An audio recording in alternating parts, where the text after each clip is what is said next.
कर्णियारिका रत्न श्री 105 विजयमती माता जी की, जैन धर्म की, जिनवानी माता की जय। प्रमाणादर्थ संसिद्धि तदा भाषाधिपर्य इति वक्षेतयोर्लक्ष्मा सिद्धमल्पम लघीयस।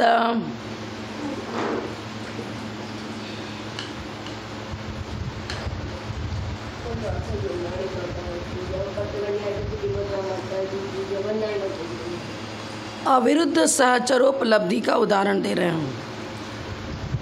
अब जैसे तराजू है, उसके दो पलड़े होते हैं।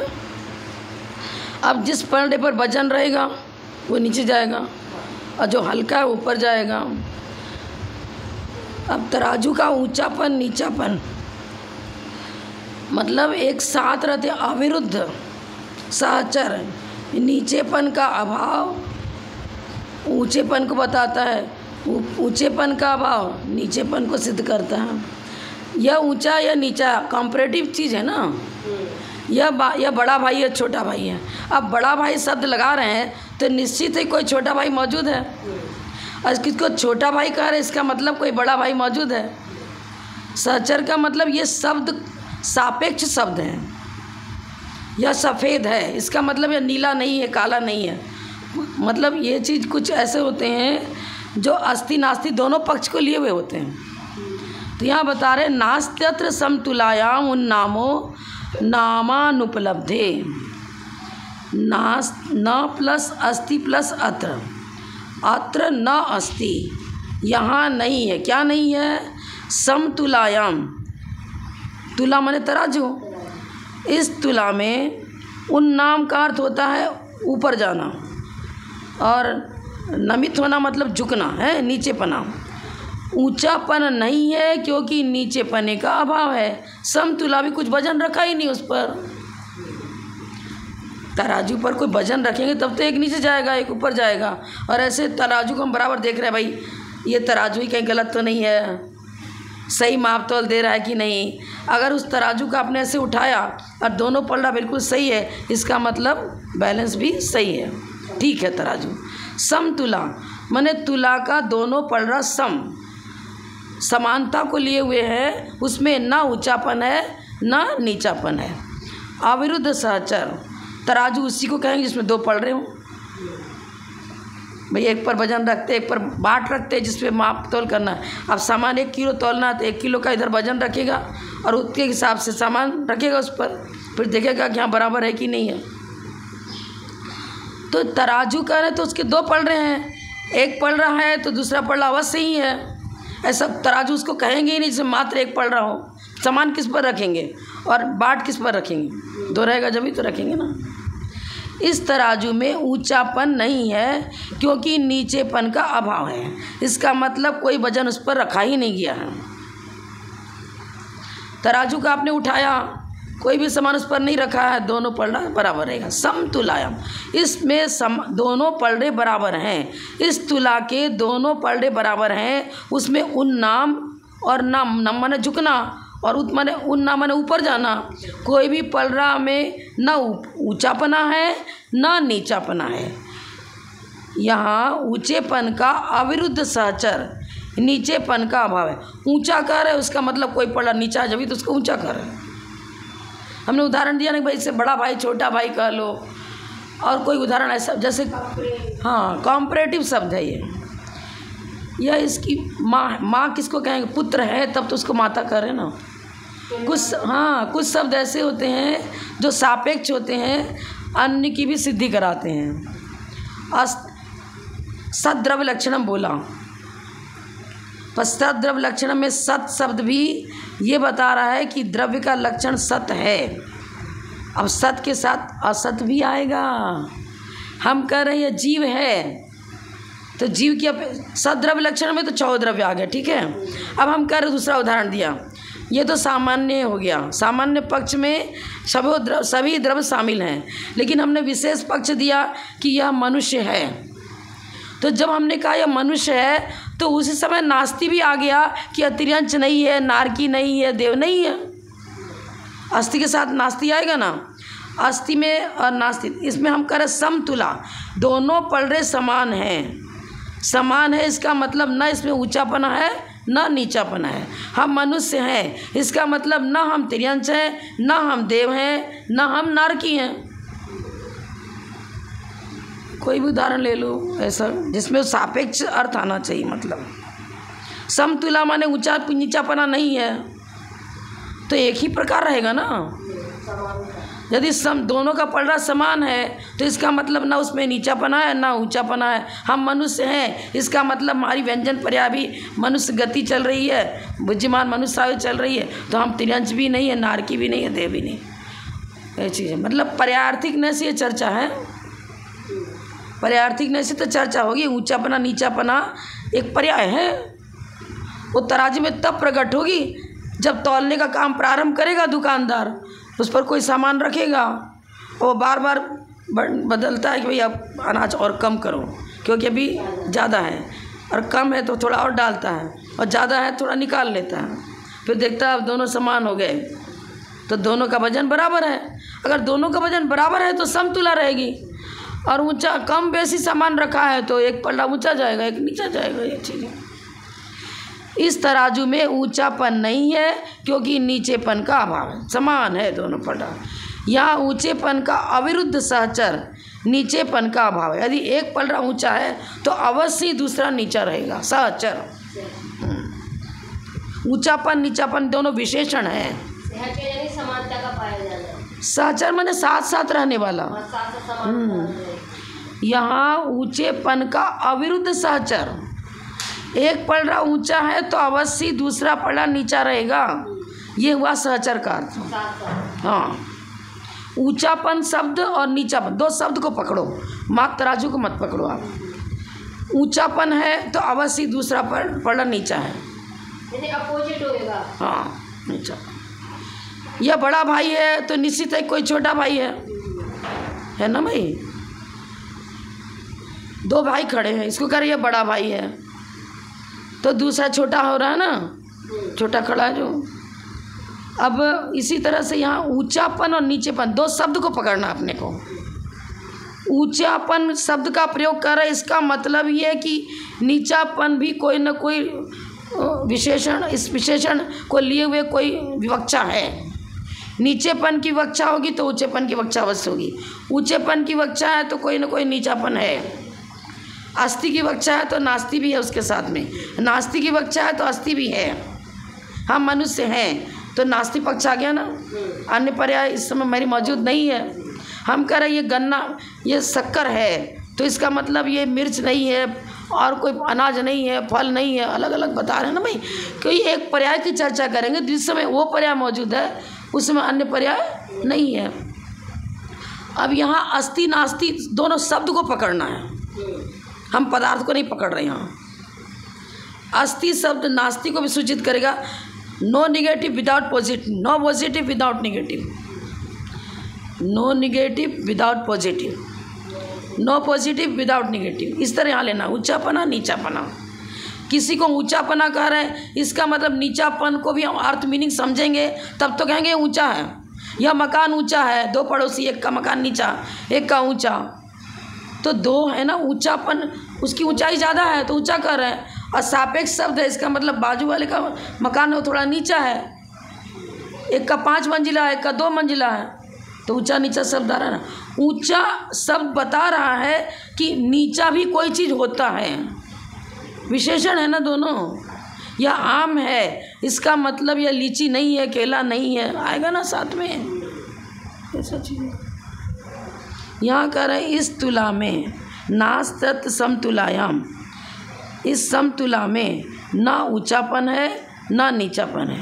ऊंचापन नहीं है क्योंकि नीचेपन का अभाव है। अब इसका अर्थ क्या हो रहा है, ये तो घुमा के शब्द रखते ही हैं।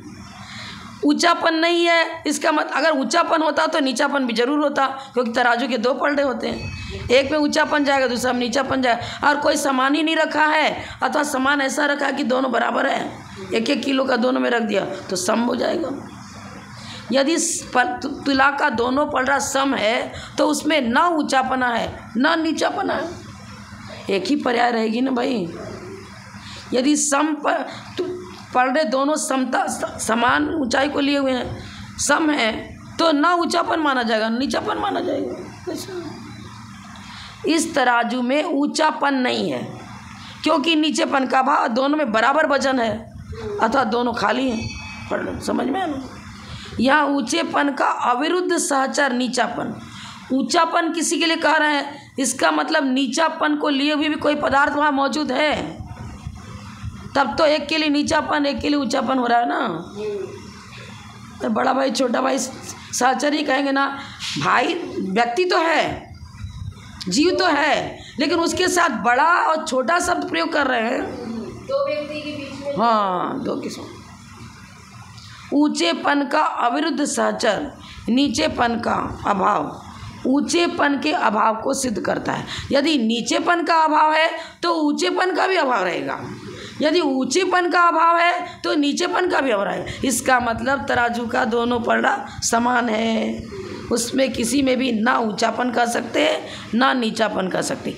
अगर पलड़े में किसी में ऊंचेपन का प्रयोग कर रहे हैं तो अवश्य ही दूसरा पलड़ा नीचा है। नहीं क्लियर हुआ? बस। नास्त्यत्र समतुलायाम, अब सम शब्द का प्रयोग कर दिया ना, इसका मतलब पलड़ा दोनों बराबर, एक बराबर समकक्षता को लिए हुए हैं, ना उसमें ऊंचापन है ना नीचापन है। बस 1-1 किलो का वजन दोनों पलड़े पर रख दिया तो दोनों सम रहेंगे ना भाई। तुलना करने हाँ, दो पलड़े के बीच में, यहाँ तो तुला का उदाहरण। नामानुपलब्धे, नीचेपन की अनुपलब्धि है तो इसमें ऊंचापन भी नहीं होगा, क्योंकि नीचापन और ऊंचापन इन दोनों में अविरुद्ध सहचरपना है। सहचर है लेकिन दोनों अविरुद्ध हैं। अविरुद्ध है ना, विरोध नहीं है। ऐसा नहीं है कि जहाँ ऊंचापन रहा वहाँ नीचापन नहीं रहेगा। अरे तराजू के दो पलड़े ही होते हैं, यदि एक पलड़े के साथ आप ऊंचापन का प्रयोग कर रहे हो तो दूसरे के साथ नीचापन आएगा ही आएगा। हाँ, तो इसीलिए तो ने तराजू का उदाहरण दिया। तराजू में दो पलड़े होते हैं, यदि दो भाई मौजूद हैं, किसी माँ के दो पुत्र हैं, एक बड़ा पुत्र है एक छोटा पुत्र है, तो दो हैं तब तो बड़े को बड़ा पुत्र कह रहे, छोटे को छोटा पुत्र कह रहे हैं। फल कई प्रकार के होते हैं तब तो कह रहे हैं कि भाई दो है, एक जो केला भी रखा है, ये आम भी रखा, फल तो दोनों हैं, फल तो दोनों हैं, लेकिन उसके आम जिसको कह रहे हैं उस आम में नास्तीपना मौजूद है कि आम ही है, ये केला नहीं है। ये भी ले सकते उदाहरण। अस्ति नास्ति दोनों सापेक्ष शब्द हैं। कोई वस्तु सर्वथा अस्थि रूपी नहीं है और कोई वस्तु सर्वथा नास्ति रूपी नहीं है। ये भी सिद्धांत यहाँ आ जाएगा, गहराई से जाएंगे तो। इन्होंने तो लौकिक व्यवहार ने की अपेक्षा से उदाहरण दिया है, यदि निश्चय से लेंगे ना तो भी उदाहरण घटित हो जाएगा। सप्तभंगी न्याय में अस्ति नास्ति दोनों अविरुद्ध सहचर हैं। हम कह रहे हैं कि यह धर्म द्रव्य है तो उसको धर्म द्रव्य कहेंगे, पर चतुष्टय की अपेक्षा अस्थि घटित नहीं होगा, स्वचतुष्टय की अपेक्षा अस्थि घटित होगा कि भाई धर्म द्रव्य, ये 6 द्रव्य हैं उसमें एक धर्म द्रव्य होता है। चलते हुए जीव और पुद्गल को चलने में जो उदासीन रूप में सहायक होता है उसे धर्म द्रव्य कहते हैं। परिभाषा हो गई, इसकी अपेक्षा से अस्थिपना घटित हो गया। अब ये जो लक्षण धर्म द्रव्य के बताए हैं वही लक्षण अद्रव्य में, अन्य द्रव्य में है क्या? नहीं है ना, तो अन्य की अपेक्षा नास्ति हो जाएगा। धर्म द्रव्य को जीव द्रव्य नहीं कह सकते, पुद्गल द्रव्य नहीं कह सकते, काल द्रव्य नहीं कह सकते, तो सहचर हो गया कि नहीं हो गया? अविरुद्ध। सब सहचर का मतलब साथ साथ रहना। अब ये सहचर शब्द एक इन्होंने अलग अलग बताया था। एक तो सहचर बताया था इन्होंने, सींग की उदाहरण बता दिया था। बैल है, उसका 2 सींग है, दोनों सींग एक साथ उत्पन्न होते हैं, ठीक है। अब उत्पन्न तो एक साथ होते हैं, लेकिन एक सींग को काट दिया तो एक रह गया, दूसरा नहीं रहा। द्रव्यार्थिक न्याय की भी चर्चा अलग होगी, पर्यार्थिक न्याय की भी चर्चा अलग होगी। यहाँ जो उदाहरण तराजू का दिया है वो पर्यार्थिक न्याय की अपेक्षा से है, और द्रव्यार्थिक न्याय से चर्चा करेंगे तो वस्तु का धर्म है, धर्म और धर्मी का उदाहरण अलग होगा। और व्यंजन पर्याय की अपेक्षा से भैया किसी का अब मनुष्य है तो पैदा तो हुआ था, तो उसके हाथ पैर सब आंगों पांग बिल्कुल सही थे, लेकिन एक्सीडेंट हो गया, कुछ हो गया तो एक पैर कट गया या एक हाथ कट गया, तो जीव तो है, मनुष्य तो है ही, पंचेंद्रिय कहेंगे। अब वो बैल तो जब पैदा हुआ था जब उसके दोनों सिंग बराबर सही थे, लेकिन किस कारणवश एक सिंग कट गया, रोग हो गया, कुछ हो गया, उसको काट दिया गया, मौजूद है ना वो। तो व्यवहार नहीं की अपेक्षा से ये चर्चा है, क्योंकि उन्होंने तुला का उदाहरण दिया है। और निश्चय से हम कहेंगे ना तो जिसको सहचर नहीं कहते उसको सहवर्ती कहते हैं। गुण और गुणी, एक सक्रम भाव नियमो अविनाभाव, सभाव नियम धर्म अधर्मी में बनता है, उसको सहचर नहीं करके सहवर्ती कहा है। सब इसलिए मैं यह उदाहरण दे रही हूँ कि दोनों में डिफरेंस आपको समझ में आया कि सहवर्ती किसे कहते हैं और सहचर किसे कहते हैं। सहवर्ती व्यापक भाव को लिए हुए गुण और गुणी का जो संबंध होता है उसको कहते हैं सहवर्ती। सहक्रम भाव नियमो अविनाभाव, पहले आपने पढ़ा है, सहभाव नियम और क्रम भाव नियम, वहाँ अविनाभाव बताया था ना। अच्छा, अब यहाँ पर क्या बता रहे हैं, सहवर्ती नहीं कर रहे, सहचर कर रहे हैं। और सहचर के साथ उदाहरण भी वो लौकिक ही दे रहे हैं, ऊंचापना और नीचापना। अब तराजू का आपने ऐसे रख दिया जमीन में, ऊंचापना नीचापना है क्या, वो पर्याय प्रकट नहीं है। और यहाँ क्या बता रहे थे, गुण और गुणी में, गुण और गुणी में वो निश्चय का विषय है, वस्तु का स्वरूप बताया जा रहा है। जीव का स्वरूप है चेतना, चैतन्य गुण है उसका, वो जीव के साथ सदा साथ रहता है, व्यापक भाव है। गुण है तो गुणी अवश्य होगा, गुणी है तो गुण अवश्य होगा। सहचर और सहवर्ती में भी अंतर है। सहवर्ती में हम गुण और गुणी की विवक्षा दे रहे हैं, यहाँ सहचर में एक उदाहरण तराजू का देते हुए बता रहे हैं। पर्यार्थिकने का विषय है, क्यों पर्यार्थिकने से बता रहे भैया, जब वो बनिया सामान तोलता है तो वजन एक तरफ रखता है, अपना 1 किलो का सामान रखा, अब दूसरे पल्ले पर सामान रखता रहता है, आम तोल रहा, कुछ भी तोल रहा, अब 1 किलो का बराबर वजन होता है, दोनों पलड़ा समान हो गया। अब जिस समय दोनों पलड़ा समान है, ना ऊंचा है ना नीचा है, यदि ऊंचा रहेगा तो कोई ना कोई उसका दूसरा पलड़ा नीचा अवश्य रहेगा। तो सहचर बता दिया ना, ऊंचापना है तो नीचापना अवश्य होगा, नीचापना है तो ऊंचापना अवश्य होगा, क्योंकि सामान में हीना दिखता है, सामान में हीना दिखता है। ये व्यवहार ने की अपेक्षा से यहाँ सहचर शब्द का प्रयोग किया, सहवर्ती नहीं कह रहे हैं। सहक्रम भाव नियमो अविनाभाव में गुण और गुणी की चर्चा होती है, वो वस्तु का स्वरूप बता रहे, एक गुण और एक गुणी। स्वरूप हुआ गुण और जिसका स्वरूप बताया जा रहा है वो हुआ गुणी। वहाँ सहवर्ती है, सहवर्ती माने त्रैकालिक, गुण और गुणी का संबंध त्रैकालिक होता है, पर ऊंचापना नीचापना सदा साथ तराजू के साथ नहीं रहता है। वो जिस समय सामान रख रहे, अब कम बेसी जब तक सामान रहेगा जब तक जरूरी एक पल्ला ऊंचा रहेगा, एक पल्ला नीचा रहेगा, बिल्कुल अलग नहीं हो सकता, वो साथ में ही रहेगा। और वो निश्चय नहीं का विषय हुआ। वस्तु के स्वरूप की चर्चा करें, वस्तु का स्वरूप भेद विवक्षा से वस्तु के स्वरूप की चर्चा कर रहे हैं। आलापति पढ़ी तो नहीं, आलापति नहीं पढ़ी ना, इसलिए गड़बड़ हो रहा है थोड़ा। में क्या हुआ कि है तो साथ में, लेकिन तुलना करेंगे। हाँ, छोटा भाई बड़ा भाई, अभी छोटे भाई बड़ा भाई में अविनाभाव संबंध नहीं है। अरे अविनाभाव संबंध होता तो उसका फिर कभी अभाव ही नहीं होता, वो त्रैकालिक चर्चा हो गई। जीव की का गुण है चेतना, वो सदा साथ रहे, किसी पर्याय में चले जाओ। अब रही छोटा भाई बड़ा भाई, अब मान लो कि कोई कारण बढ़ गया, एक की मृत्यु हो गई, कुछ हो गया, अब क्या कहेंगे, एक ही है पुत्र, उसको क्या छोटा कहें बड़ा कहें, क्या एक ही है, वो तो बातें हो गई ना। अब तराजू क्या है, कोई कारण से छिन्न भिन्न हो गया, कुछ हो गया, पड़ा डैमेज हो गया, ख़त्म हो गया, लेकिन एक पड़ा टूटा हुआ तो रखा है घर में, मौजूद है ना भाई, हो तो हाँ, वो चीज़ नहीं लगा। वहाँ तराजू की माध्यम ले रहे हैं, तुलना विवक्षा किसकी दे रहे हैं, तराजू अविवक्षित है, अनर्पित में है। तराजू का विशेषण क्या हुआ, ऊंचापना नीच, पलड़े का ऊंचापना नीचापना बता रहे हैं। ऊंचापना है तो जरूरी कोई नीचापना है, नीचापना है तो ऊंचापना जरूर है। दो भाई हैं, एक को बड़ा भाई बड़ा भाई कह दिया तो अवश्य छोटा मौजूद है। ये चीज सहचर और सहवर्ती में भी अंतर है। सहचर अविरुद्ध सहचर अनुपलब्धि का उदाहरण है। सहचर माने साथ साथ और अविरुद्ध ऊंचापना नीचापना दोनों विशेषण परस्पर सापेक्ष हैं। एक विशेषण का प्रयोग करोगे तो दूसरा विशेषण कहो या मत कहो अपने आप आ जाएगा। ये पलड़ा ऊंचा है तो कहो या मत कहो, दूसरा पलड़ा तो नीचा है ही है। अभी दिन है इसका मतलब अभी रात नहीं है। अभी रात नहीं है, दिन है तो रात नहीं है। उजाला है तो अंधेरा पर्याय हो गए ना। गुण गुणी की चर्चा नहीं कर रहे। अंधकार और प्रकाश दोनों पुद्गल की पर्याय है। जिस समय प्रकाश रूप पर्याय चल रही है उस समय अंधकार रूप पर्याय उसकी नहीं है। बहुत बारीक चर्चा है वैसे तो।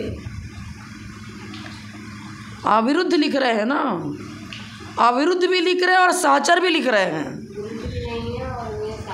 हाँ, अब हम यहाँ तो उदाहरण दूसरा दे दिए दिन और रात का। यहाँ पलड़े का उदाहरण बिल्कुल सटीक है। ऊंचा है, बड़े भाई छोटे भाई का भी सटीक बैठ जाएगा और तराजू का भी ऊंचापना नीचापना सही बैठेगा। उसमें अविरुद्ध, अभी दिन रात को इस उदाहरण में मत लगा देना, वो विरुद्ध में लगेगा। छत का भी लगाएंगे तो छत ऊपर से नीचे भी। हाँ जरूर है, हाँ, लेकिन अंधकार प्रकाश का नहीं लगेगा उसमें। जो उसमें तो एक पर्याय अंधकार पर्याय रहेगी तो उसमें प्रकाश पर्याय है ही नहीं, वो विरुद्ध में आ जाएगा। मैंने तो वैसे दूसरा उदाहरण भी दे दिया ताकि दोनों में डिफरेंस समझो आप, इसलिए मैंने दूसरा उदाहरण दे दिया। यहाँ उदाहरण तराजू का बन सकता है, दो भाइयों का बन सकता है, मकान एक का छत, एक का मकान ऊंचाई को लिए हुए है, 5 मंजिला, एक का 2 मंजिला है नीचा है, तो वहाँ भी तो ऊंचा नीचा पना ही हो रहा है दोनों। ये भाई लंबा है, ये छोटा है, ठिकना है। अब आगे पढ़ेंगे। विरुद्ध अनुपलब्धे भेदा विरुद्धानुपलब्ध, मतलब ये बता रहे हैं कि विरुद्ध है, विरुद्ध की अनुपलब्धि, विरुद्धानुपलब्धि विधौ, विधौ दिया देखो, विरुद्धानुपलब्धि विधौ त्रेधा, विरुद्ध कार्य कारण स्वभावानुपलब्धि भेदात। पढ़ो, विरुद्धानुपलब्धि विधौ त्रेधा, कार्य कारण स्वभाव भेदात। विधौ माने विधि साधक, पॉजिटिव, विधि पक्ष को साधने वाला, विधौ लिख दिया ना। अब विरुद्ध की अनुपलब्धि, विरोध की अनुपलब्धि क्या हो गया? 2 निगेटिव पॉजिटिव हो गया ना। विरुद्ध निगेटिव है और अनुपलब्धि भी निगेटिव शब्द है, 2 निगेटिव पॉजिटिव नहीं हुआ क्या? पॉजिटिव होगा।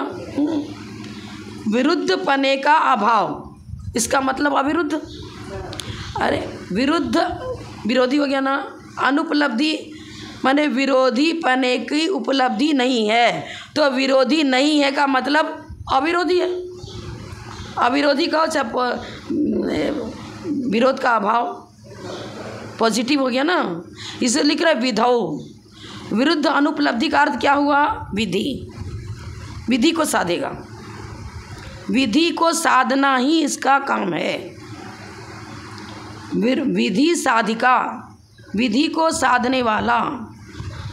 विरुद्ध अनुपलब्धि है, उसके 3 भेद हैं। विरुद्ध कार्यानुपलब्धि, विरुद्ध कार्य की अनुपलब्धि, विरुद्ध कारण की अनुपलब्धि और विरुद्ध स्वभाव की अनुपलब्धि। विरुद्ध कार्य की अनुपलब्धि, अब उदाहरण आगे दे रहे हैं। विधि माने अन्वय व्यतिरेक बताया था ना, होने पर होना ये विधि हो गया। होने पर होना ये विधि होता है और नहीं होने पर नहीं होना ये नास्ति हो गया। अन्वय व्यतिरेक जो होता है, अन्वय को साधने वाला, विधि को साधना मतलब अन्वय को साधना। अब देखो उदाहरण से आगे क्लियर कर देंगे हम। 2-3 उदाहरण पढ़ेंगे तो क्लियर होगा। देखो दृष्टांत दिए बिना दृष्टांत को नहीं समझ पाते अपन। अब ये सिद्धांत तो इन्होंने बता दिया, अब उदाहरण देकर के उसको स्पष्ट कर रहे हैं। यथास्मिन् प्राणिनि व्याधि विशेषो अस्ति निरामय चेष्टा अनुपलब्धे।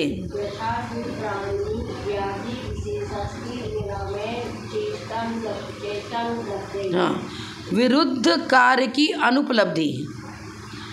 विरुद्ध कार्य माने निगेटिव है। अब निगेटिव पक्ष कोई देखने में आ ही नहीं रहा है, अनुपलब्धि बता रहे ना, उपलब्ध है ही नहीं। किसी का चेहरा बहुत प्रसन्न है और हट्टा कट्टा अच्छा नज़र आ रहा है, आंगों पांग भी बिल्कुल स्वस्थ हैं, युवक है, सौंदर्य भी चेहरे पर है, तेज भी है, फिर हम उसको रोगी कहेंगे क्या?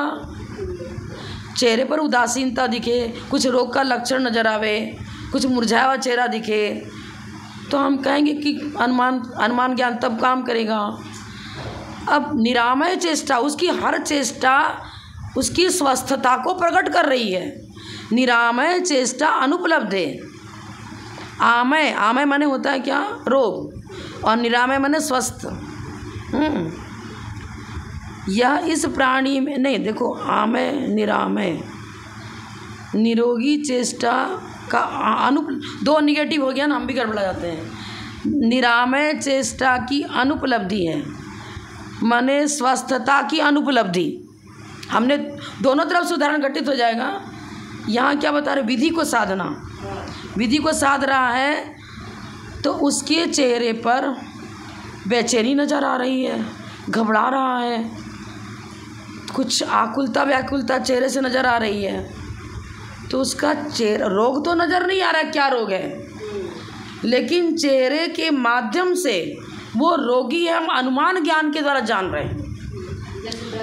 अरे छोटा सा बच्चा, हाँ बिल्कुल छोटा बच्चा है ना, अब उसको मान लो पेट दर्द हो रहा है, अब बोल तो रहा नहीं, वो तुरंत का सद्योजात बालक है, लेकिन उसका हाथ बार बार पेट पर जा रहा है, तो माँ समझती जरूर पेट पर बार बार हाथ रख रहा है, रो रहा है, तो ज़रूर कुछ ना पेट में इसकी पीड़ा होगी।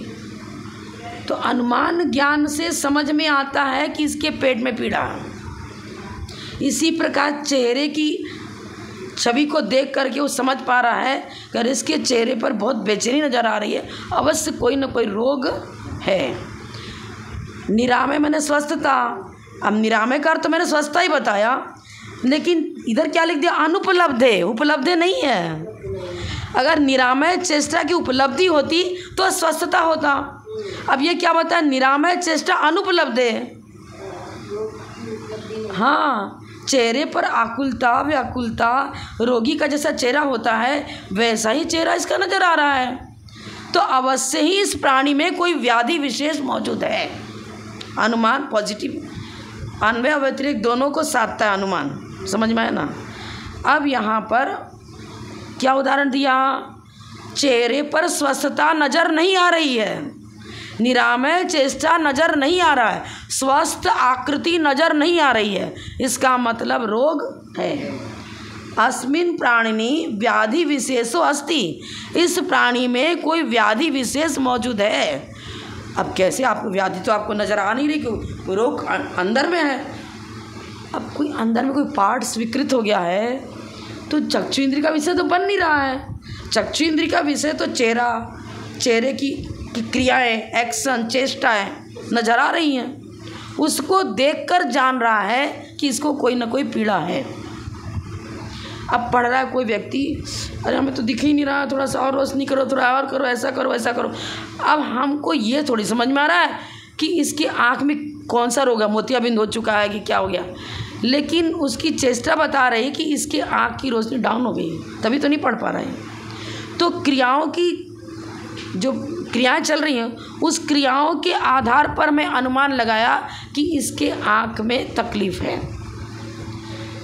आँख की तकलीफ़ तो पूर्णतः नज़र नहीं आ रही है, लेकिन चेष्टाओं के द्वारा हमने जान लिया कि पढ़ने में तकलीफ़ आ रही है, ठीक से पढ़ नहीं रहा है, पढ़ रहा है तो गलत सलत पढ़ जा रहा है। हमें अच्छे तरह से संस्कृत का ज्ञान है, मात्राओं का ज्ञान है, लेकिन आँख में चश्मा नहीं लगाया था और रोशनी डाउन हो चुकी थी। अब आपने मुझे पुस्तक दे दिया पढ़ने के लिए, अब मैं पढ़ने में कभी कभी गलत पढ़ जा रही हूँ, क्योंकि हमको मात्राएं ठीक से नज़र नहीं आ रही है। तो हम देख करके, क्रियाओं को देखकर जान लिया, अरे माता जी की रोशनी डाउन हो गई है, तभी तो नहीं ठीक से पढ़ पा रहे हैं। लेकिन हमने जाना था कि इनको संस्कृत वगैरह ज्ञान तो है, फिर कैसे गलत पढ़ जा रहे, तो ज़रूर ही देख नहीं पा रहे हैं ठीक से। बहुत सारे उदाहरण आप घटित कर सकते हो, लेकिन उदाहरण ठीक से सेट घटित करना पड़ेगा। यहाँ क्या बता रहे हैं, इस प्राणी में व्याधि विशेष है। विधि साधक बताया था ना, विधि को साध रहे हैं। और हेतु क्या दिया, विरुद्ध कार्य की अनुपलब्धि। विरुद्ध का निरामय चेष्टा विरुद्ध कार्य था, उस विरुद्ध कार्य की अनुपलब्धि दिखा रहे ना। निरामय चेष्टा की अनुपलब्धि, स्वस्थता नजर, स्वस्थ व्यक्ति की जैसी चेष्टा होती है वैसी चेष्टा इसमें नज़र नहीं आ रही है। देखो ये तो वकालत है, यहाँ तो फिलॉसफी है। ये दो निगेटिव रख रहे हैं, सीधे सीधे कह देते ना। अब दो निगेटिव रख कर के आप विधि को साध रहे हो। विरुद्ध कार्य की अनुपलब्धि, कार्य भी लिखा, विरुद्ध भी लगा रहा है, इधर अनुपलब्धि लगा रहे हैं। दो निगेटिव हो गया ना, विरुद्ध सब निगेटिव है और अनुपलब्धि भी निगेटिव है। विरुद्ध, हाँ, अभी अंधकार नहीं है क्योंकि क्यों, अब अंधकार, निरामय चेष्टा की अनुपलब्धि, तो अंधकार की अनुपलब्धि बताना है मेरे को। अब क्या करें, लाइट जल रही है, इस कक्ष में अभी उजाला है क्योंकि अंधकार की अनुपलब्धि है। अंधकार भी लिख रहे हैं और अनुपलब्धि लिख रहे हैं, नहीं, हाँ, अंधकार की अनुपलब्धि लिखेंगे तो प्रकाश सिद्ध होगा ना। साध्य बना रहे विधि को और हेतु दे रहे हैं दो निगेटिव दे करके। निरामय शब्द भी निगेटिव है, निरामय चेष्टा, और अनुपलब्धि भी निगेटिव है। दो निगेटिव किसको साधेगा, पॉजिटिव को साधेगा। अरे सामने वाले की बुद्धि की परीक्षा करनी है आचार्य, तो तभी तो शिष्य को बुद्धिमान समझेंगे। जब वो घुमा फिरा करके भी सही है, पूछा जा रहा है घुमा फिरा करके और आंसर सही दे जा रहा है। रात नहीं है, लाइट है। कोई उदाहरण, निरामय, देखो निरामय, आमय माने होता है रोग और निरामय माने हो स्वस्थता। निरामय चेष्टा माने स्वस्थ व्यक्ति की चेष्टा, क्रियाएं, उनकी अनुपलब्धि, दो निगेटिव हो गया ना। तो इसका मतलब स्वस्थ व्यक्ति की जैसी चेष्टा होती है, यही सीधे बोल देते हैं कि स्वस्थता नजर आ रही है, इसका मतलब ये रोगी नहीं। स्वस्थता नजर आ रही है नहीं लिख रहे हैं, निरामय चेष्टा की अनुपलब्धि। देखो क्या बता रही है, दो निगेटिव दिया, नहीं समझ पाते कितने लोग। हाँ, स्वस्थता का अभाव, निरामय चेष्टा का अभाव। इधर निरामय, आमय माने रोग, निरामय निगेटिव हो गया। अब अनुपलब्ध, ये भी निगेटिव हो गया। दो निगेटिव पॉजिटिव आंसर देगी, विधि को ही साधेगी। हेतु में दो निगेटिव है और जिस साध्य को बता रहे हैं उसमें सीधे बोल दिया इस प्राणी में रोग है, व्याधि विशेष है। साध्य में विधि है और हेतु में भी विधि है, लेकिन घुमा फिरा करके बता रहे हैं, दो निगेटिव डाल रहे हैं। निरामय चेष्टा की अनुपलब्धि, इस प्राणी में कोई एक रोग है क्योंकि निरोगी चेष्टा नहीं पाई जाती। अनुपलब्धे, निरोगी चेष्टा नहीं पाई जाती है। यहाँ व्याधि विशेष के सद्भाव साध्य से विरोधी, व्याधि विशेष के अभाव के कार्य निरोगी चेष्टा की अनुपलब्धि है। यह हेतु विरुद्ध कार्य अनुपलब्धि है। कितना घुमा के बताया, देखो। आप लोग शुरू कर लो अभिषेक, बाद में समझ में आ गया कि नहीं आया? आ गया ना समझ में? लेकिन आपको आंसर इसी रूप में देना पड़ेगा। संस्कृत वाले में जैसा दिया या तो वैसे दो, हिंदी में आंसर लिखोगे आप तो ऐसा ही लिखना, क्योंकि निरोगी निरोग चेष्टा नहीं है, निरामय चेष्टा अनुपलब्ध है। निरामय चेष्टा का अर्थ क्या हुआ? निरोगी चेष्टा नहीं पाई जाती है। अब क्या करोगे? यहाँ व्याधि विशेष के सद्भाव रूप साध्य से विरोधी, व्याधि विशेष के अभाव उसका कार्य निरोगी चेष्टा उसकी अनुपलब्धि है। बताओ कितना लंबा कर देना। इसकी अपेक्षा है संस्कृत में ही आंसर दे दो, निरामय चेष्टा की अनुपलब्धि। निरामय चेष्टा की अनुपलब्धि होने से, इतना ही लिख दो आप, तो बराबर मार्क्स नंबर सही आ जाएगा। निरामय चेष्टा की अनुपलब्धि है। अब हिंदी को कितना बड़ा कर दिया। या व्याधि विशेष के सद्भाव रूप साध्य से विरोधी, व्याधि विशेष के अभाव के कार्य निरोगी चेष्टा की अनुपलब्धि। निरोगी चेष्टा कार्य है ना, और निरोगी चेष्टा रूप कार्य की अनुपलब्धि। हाँ, ये चीज इसलिए आप सीधे हिंदी में भी यही लिख दो, निरामय चेष्टा की उपलब्धि न होने से यह सिद्ध होता है कि इस प्राणी विशेष में व्याधि विशेष है। सीधे अब और लिखना है तो अपनी भाषा में लिख दो कि भाई कार्य क्या था, निरामय चेष्टा, और निरामय चेष्टा वहाँ पर नज़र आ नहीं रहा है। निरामय रोग रहित क्रियाएं जैसे चेहरे पर नज़र आती है वैसा नहीं है। निरामय चेष्टा चेहरे से स्पष्ट नहीं हो पा रहा है, इसलिए इस प्राणी विशेष में रोग है। पर अर्थ कारण तो जो बहुत व्याप्तिपूर्वक इनको ठहराना अनार विषय, इसलिए हिंदी में इतना कठिन लिखा है इन्होंने। संस्कृत में आंसर दोगे बिल्कुल सही आ जाएगा। निरामय चेष्टा की अनुपलब्धि होने से, निरामय चेष्टा की उपलब्धि नहीं होने से, सीधा सीधी बस, की उपलब्धि न होने से। अनुपलब्धि न होने से मत लिख देना, उपलब्धि न होने से। अनुपलब्धि दिया ना, पंचमी विभक्ति लगाई है ना। निरामय चेष्टा की उपलब्धि न होने से, उपलब्धि न होने से, ध्यान रखो। अस्त्यत्र देहिनी दुखम, दुख मिष्ट संयोगा भावात्। अविरुद्ध कारण, इस प्राणी में दुख है। विधि है ना, विधि को साधने वाला, विधि साधिका। इस प्राणी में दुख है, पॉजिटिव है ना। अब क्या बता रहा है, इष्ट संयोग का अभाव होने से, इष्ट संयोग का अभाव दुख के सद्भाव को सिद्ध करता है। अनुपलब्धि है ना, अभाव कहो चाहे अनुपलब्धि कहो। इष्ट संयोग, इष्ट माने प्रिय वस्तु का संयोग, प्रिय पुत्र था, प्रिय पत्नी थी, प्रिय बहन थी, कोई भी था, उसका संयोग हट गया, मिट गया। इष्ट का संयोग न होने के कारण से इस प्राणी में दुख है। पति की मृत्यु हो गई, अब पत्नी बहुत दुखी है। कह रहे इस पत्नी में के चेहरे पर तो इसके दुख नज़र आ रहा है। क्यों? इष्ट संयोग का अभाव हो गया, पतिदेव का अभाव हो गया। कोई भी इष्ट वस्तु, चाहे भोगोपभोग की कोई भी सामग्री हो, उसको लिए इष्ट शब्द का प्रयोग किसके लिए किया? भोगोपभोग की कोई भी सामग्री पहले उससे उपलब्ध थी, यह भी लेना पड़ेगा, पहले मौजूद थी, और उसका आनंद, उस सुख का अनुभव, उस सुख का भोग भी उसने किया। अब सुखी जीवन था, अब अचानक सुखी जीवन का अभाव हो गया। वियोग शब्द का अर्थ क्या हुआ? था, पहले तो मौजूद था, फिर हट गया, उसको वियोग कहेंगे ना। हाँ, पहले उस सुख का अनुभव किया था, फिर उस सुख का अभाव हो गया।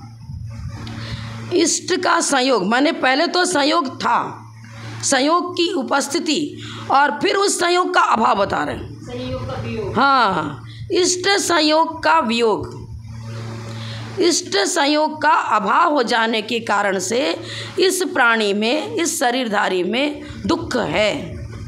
इस प्राणी में दुख है क्योंकि इष्ट संयोग का अभाव है। यहाँ दुख के विरोधी सुख का कारण इष्ट संयोग का अभाव दुख के सद्भाव को सिद्ध करता है। सुख का कारण क्या था? इष्ट का संयोग। सुख का कारण था इष्ट का संयोग, और इस संयोग का अभाव वह क्या सिद्ध करता है? दुख के सद्भाव को सिद्ध करता है। इसलिए यहाँ यह हेतु विरुद्ध कारण अनुपलब्धि हेतु हुआ। विरुद्ध कारण अनुपलब्धि,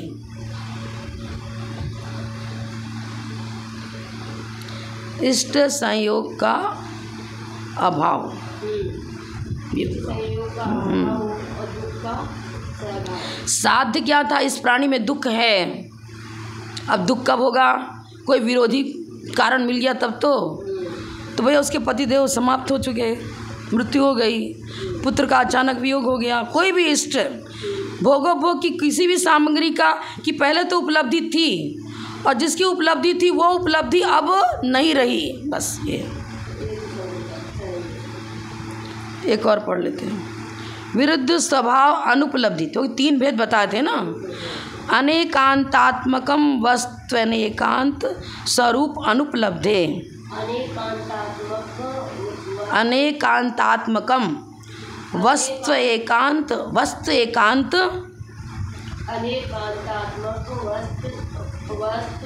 हमारी पुस्तक में मिसप्रिंट नजर आता है। अनेकांतात्मकम वस्तु एकांत स्वरूप अनुपलब्धे। आप इससे ही पढ़ो ना। वस्तु, चलो ठीक है,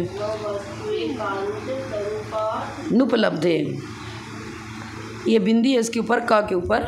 अनेकांतात्मकम, अनेक प्लस अनेकांतात्मकम। अब यहाँ अनेकांत का अर्थ हुआ अनेक धर्मात्मक। वस्तु के लिए इन्होंने तद्रूप बता दिया ना, जीवा भावात्मक बोलते हैं ना, ज्ञानात्मक, सुखात्मक, ज्ञानात्मक। इसी तरह अनेकांतात्मक माने अनेक धर्मात्मक वस्तु। प्रत्येक वस्तु, कोई भी वस्तु हो, उसमें अनेक धर्म मौजूद होते हैं। अनेकांतात्मक विशेषण है। किसका विशेषण है? वस्तु का। वस्तु आगे है ना, वस्तु एक, वस्तु में एक धर्म, एक प्लस अंत प्लस स्वरूप प्लस अनुपलब्ध है। वस्तु प्लस एक प्लस अंत प्लस स्वरूप प्लस अनुपलब्धि। संधि विच्छेद किया मैंने। एक धर्मात्मक वस्तु की अनुपलब्धि होने से यह सिद्ध होता है कि वस्तु अनेक धर्मात्मक है। वस्तु में कोई भी वस्तु एक धर्मात्मक नज़र नहीं आती। किसी भी प्रकार से वस्तु को एक धर्मात्मक युक्ति नहीं माना गया है। युक्ति से, प्रमाण से, आगम से, उपचरित नय से, अनुपचरित नय से, व्यवहार नय से, निश्चय नय से किसी भी प्रकार से वस्तु एक धर्मात्मक सिद्ध नहीं होती है। हाँ, गौण मुख्य करके चर्चा करेंगे। द्रव्यार्थिक ने चर्चा करेंगे तो वस्तु नित्य है, पर्यार्थिक ने चर्चा करेंगे तो वस्तु अनित्य है। तो नित्यपना और अनित्यपना दोनों धर्म उस वस्तु में मौजूद हैं। कथन करते समय एक का कथन होता है, अन्य को गौण कर देते हैं। यहाँ स्वरूप की चर्चा है। स्वरूप में गौणता मुख्यता नहीं होती है। स्वरूप में गौणता मुख्यता नहीं होती है, इसीलिए यहाँ बता रहे हैं कि वस्तु तो अनेक धर्मात्मक है, कोई भी वस्तु एक धर्मात्मक होती ही नहीं है। एक धर्मात्मक वस्तु की ही अनुपलब्धि है। स्वरूप की चर्चा कर रहे हैं ना, यहाँ कथन की चर्चा नहीं कर रहे हैं। यहाँ कथन प्रणाली को तो स्यादवाद कहते हैं। स्यादवाद क्या करेगा? स्यादवाद एक मेथड है। वस्तु स्वरूप का निरूपण करते समय यदि द्रव्यार्थिक नय की विवक्षा लेकर चर्चा चल रही है तो हम द्रव्यार्थिक नय के विषय को विवक्षित करेंगे और पर्यार्थिक नय के विषय को अविवक्षित गौण कर देंगे। कथन में गौणता और मुख्यता आती है क्योंकि वचन में वो शक्ति नहीं है जो सभी धर्मों का एक साथ कथन कर सके। जभी तो अवक्तव्य बनता है भंग।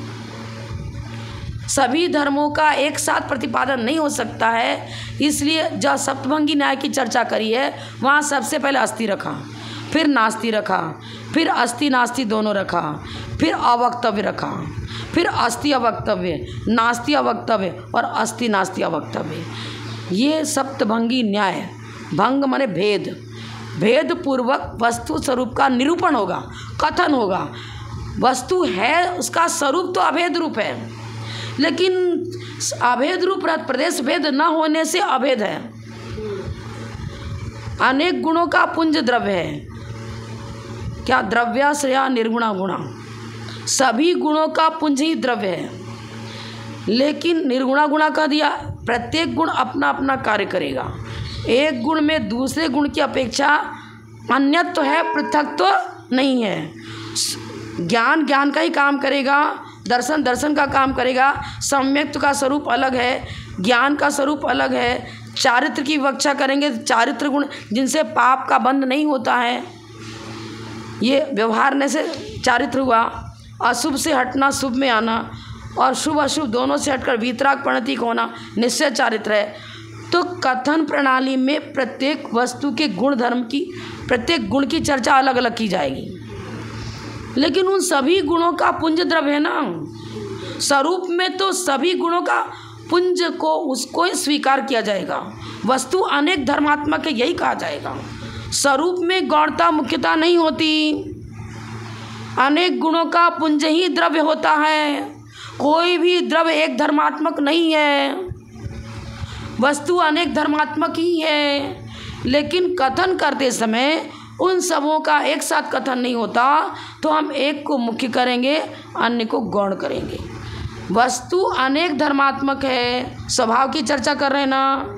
स्वभाव मतलब वस्तु का स्वरूप, और स्वभाव लिखा इसलिए कि स्वचतुष्टय की अपेक्षा सारे गुण स्वचतुष्टय में आएंगे। उसका जो अपना गुण है ना, वो सारा का सारा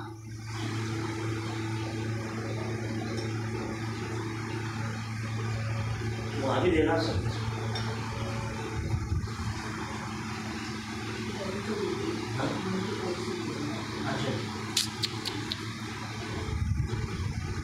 क्या है भाई, समझाना पड़ेगा इनको। वस्तु अनेक धर्मात्मक है ना, अनेक धर्मात्मक है, लेकिन प्रदेश भेद नहीं है ना। अगर प्रदेश भेद होता, जैसे कि 10 पेंसिलें अलग अलग रखी हुई हैं, 10 का अपना अपना अस्तित्व है, लेकिन प्रत्येक पेंसिल की पुद्गल एक द्रव्य है, उसमें वर्ण गंध रस स्पर्श सब है। लेकिन इस पेंसिल का द्रव्य अलग, उस पेंसिल का, दोनों अलग अलग है, प्रदेश भेद है। गुण और गुणी में प्रदेश भेद नहीं होता है, अन्यत्व है, पृथक तो नहीं है।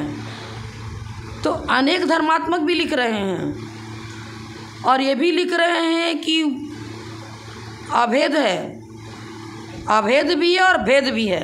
प्रदेश भेद न होने से तो अभेद, और प्रत्येक गुण का स्वरूप, उनकी अर्थक्रिया अपने अपने स्वभाव को लिए। स्वभाव स्वचतुष्टय में तो सभी गुणों का पुंज आ गया। जीव के अंदर सामान्य गुण, विशेष गुण सभी हैं। सामान्य गुण में अस्तित्व, वस्तुत्व, प्रमेय आदि आ रहा, वो भी उसका स्वचतुष्टय में आएगा। विशेष गुण में ज्ञान, दर्शन, सुख, वीर लिख रहे, वो भी स्वचतुष्टय में ही आएगा। अनेक गुणों का पुंज हो गया। मैं भी जीव हूँ, आप भी जीव हो, लेकिन मैं अपने गुण धर्मों की अपेक्षा से, हाँ, स्वगुण की चर्चा स्वचतुष्टय में आएगी। और भिन्न द्रव्य, आप बिल्कुल भिन्न द्रव्य हो, अलग जीव द्रव्य हो।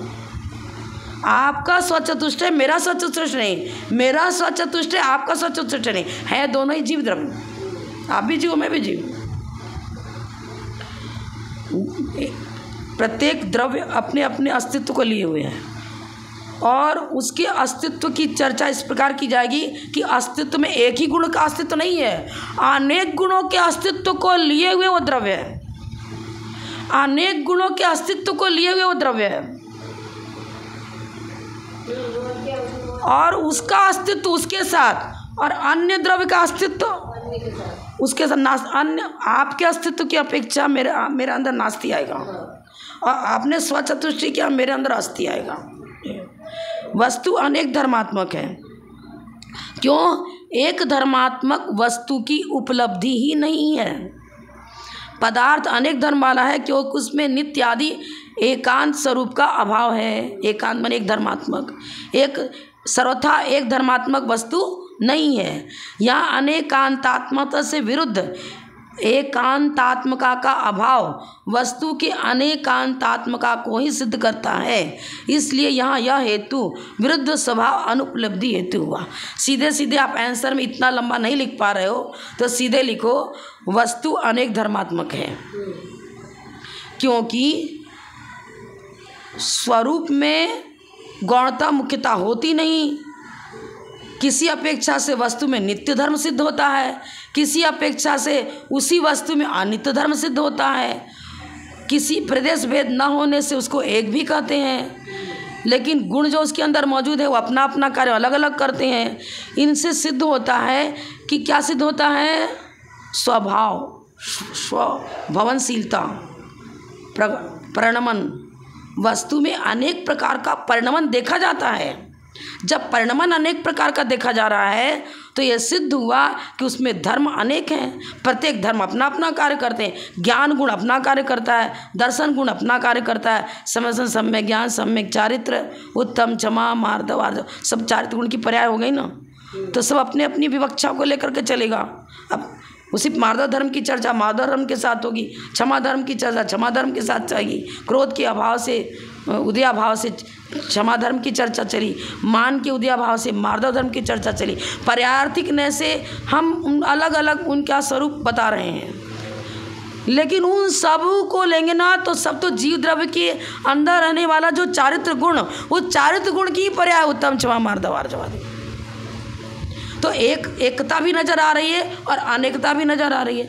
तो स्वभाव लिखा इन्होंने, मैंने स्वचतुष्टय की अपेक्षा से उसमें भवनशीलता, परिणमनशीलता भी अनेक प्रकार की देखी जाती है। वही चारित्र गुण की ही सभी पर्याय हो गए, उत्तम, क्षमा, मार्दव, आर्जव, शौच, सत्यादि। लेकिन चारित्र गुण कहो तो क्या चैतन्य से भिन्न है? क्या चैतन्य की परिणति सम्यक दर्शन, चैतन्य की परिणति सम्यक ज्ञान और चैतन्य की परिणति सम्यक चारित्र।